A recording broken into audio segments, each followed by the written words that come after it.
అమరావతి రాజధాని రైతులకి good news. Amaravati రాజధాని నిర్మాణానికి భూములు ఇచ్చిన 29 గ్రామాలకు చెందిన రైతులకి గుడ్ న్యూస్. అమరావతి రాజధానితో పాటు అమరావతి గ్రామాలను కూడా ఒకే సమయంలో అభివృద్ధి చేసేందుకు సిఆర్డీఏ రాష్ట్ర ప్రభుత్వం సిద్ధమయ్యాయి. రాజధాని గ్రామాల్లో మౌలిక సదుపాయాల అభివృద్ధికి 900 కోట్ల రూపాయలతో టెండర్స్ పిలవబోతా ఉన్నారు. రాజధాని గ్రామాల్లో సీసీ రోడ్ల నిర్మాణానికి, ప్రతి ఇంటికి తాగునీటి సరఫరా, ప్రతి ఇంటికి గ్యాస్, అండర్ గ్రౌండ్ డ్రైనేజీ, ఆ డ్రైనేజీని శుభ్రపరిచేందుకు ట్రీట్మెంట్ ప్లాంట్స్, ఇవన్నీ ఏర్పాటు చేయడంతో పాటు గ్రీనరీని కూడా డెవలప్ చేసేందుకు సిఆర్డీఏ సిద్ధమైంది. అమరావతి రాజధానిలో పెద్ద ఎత్తున పనులు జరుగుతూ ఉన్నాయి.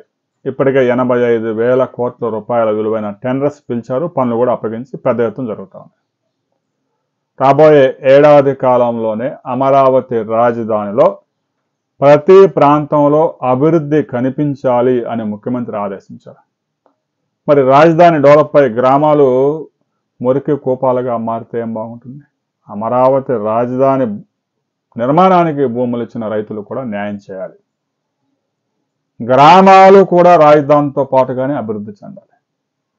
ప్రస్తుతం గ్రామాలే కానీ భవిష్యత్తులో రాజధాని నిర్మాణంలో క్రియాశీలకంగా పాల్గొన్న రైతులకి న్యాయం చేయాల్సిన అవసరం ఉంది. అందుకు రాష్ట్ర ప్రభుత్వం పెద్ద ఎత్తున నిధులు కేటాయించింది. రాబోయే రోజుల్లో కూడా మరిన్ని నిధులు ఖర్చు చేసి అమరావతి గ్రామాలకి ముందు న్యాయం చేయాలి. ఆ గ్రామాల్లో మౌలిక సదుపాయాలు డెవలప్ చేయాలి. అమరావతి రాజధాని నిర్మాణం జరుగుతున్న క్రమంలో పెద్ద ఎత్తున ఉద్యోగులకి, కార్మికులకి ఉపాధి, వారికి వసతి కల్పించింది రాజధాని గ్రామాల రైతులు. అలాంటి గ్రామాలకి పెద్ద ఎత్తున సౌకర్యాలు కల్పించాలి. రాబోయే రోజుల్లో అమరావతి రాజధాని గ్రామాల్లో అంతర్జాతీయ ప్రమాణాలతో ప్రభుత్వ స్కూల్స్ కూడా రాబోతూ ఉన్నాయి. ఇప్పటికే ఒక స్కూల్ సిద్ధమైంది.